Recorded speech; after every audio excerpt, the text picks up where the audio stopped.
নিৰ্বাচনৰ পূৰ্বে ভুৱা তথ্যৰে ৰাইজৰ বাহবাহ লৈছিল বিধায়ক চেয়াৰমান আলী আহমেদে। নিৰ্বাচনী ইস্তাহাৰত ভুৱা তথ্য ছপা কৰিছিল চেয়াৰমানে। আনৰ কামক নিজে কৰা বুলি কৈ ভোট লৈছিল চেয়াৰমান আলীয়ে। এয়া আমাৰ কথা নহয়। এই অভিযোগৰ বাবে এইবাৰ গোৱালপাৰাৰ জিলা ন্যায়িক আদালতত হাজিৰ হ'বলগীয়া হৈছে বাঘবৰৰ বিতৰ্কিত বিধায়ক চেয়াৰমান আলী আহমেদ। ঘটনাৰ কেন্দ্ৰ এইখন চেয়াৰমান আলী আহমেদৰ বিগত বিধানসভা নিৰ্বাচনৰ প্ৰচাৰ পত্ৰিকা বা নিৰ্বাচনী ইস্তাহাৰ, য'ত 10 বছৰে তেওঁ কৰা কামৰ খতিয়ান উল্লেখ কৰিছে বিধায়কজনে।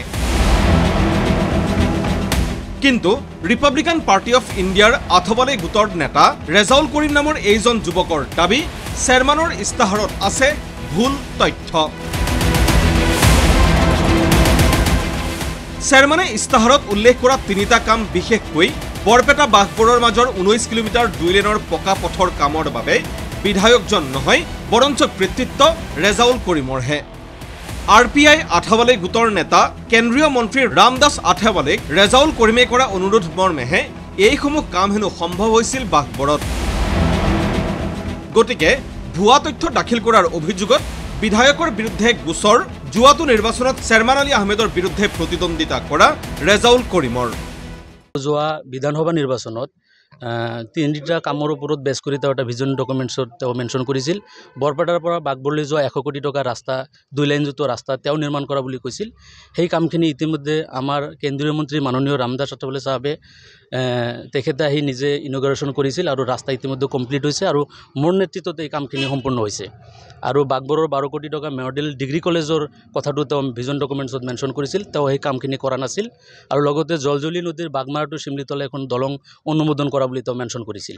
এই গোচৰৰ শুনানিত শুকুৰবাৰে গোৱালপাৰা জিলা ন্যায়িক আদালতত হাজিৰ হ'লহি বাঘবৰৰ বিধায়কগৰাকী। বিষয়টোক লৈ বিব্ৰত বোধ কৰা চেয়াৰমান আলী আহমেদে ইয়াৰ পাছত সংবাদ মাধ্যমৰ আগত দাবী কৰিলে সমষ্টিৰ এটা দুষ্ট লৰাই ভুৱা গোচৰ তৰিছে তেওঁৰ বিৰুদ্ধে। পুৰো সমষ্টিৰ এটা দুষ্ট ল'ৰা তেওঁ এটা মিছা অভিযোগ কৰিছিলে, গতিকে তাৰ কাৰণে আহিব লগা হ'ল। দুৰ্ভাগ্যজনক, কোৰ্টেও এইটো ৰিকগনাইজ কৰিছে, এইটোৱে দুৰ্ভাগ্যজনক। That is a false case by some unscrupulous element of the society. ইমান কোৰ্টৰ কথা বুজি নাপাওঁ, এটেণ্ড কৰিব দিছিলে, এটেণ্ড কৰিলোঁ। জজে কিবা এটা প্ৰশ্ন কৰিছিলে, উত্তৰ দিলোঁ। গোৱালপাৰাৰ পৰা হিমাক্ষী বৰ্মনৰ ৰিপৰ্ট, ND24।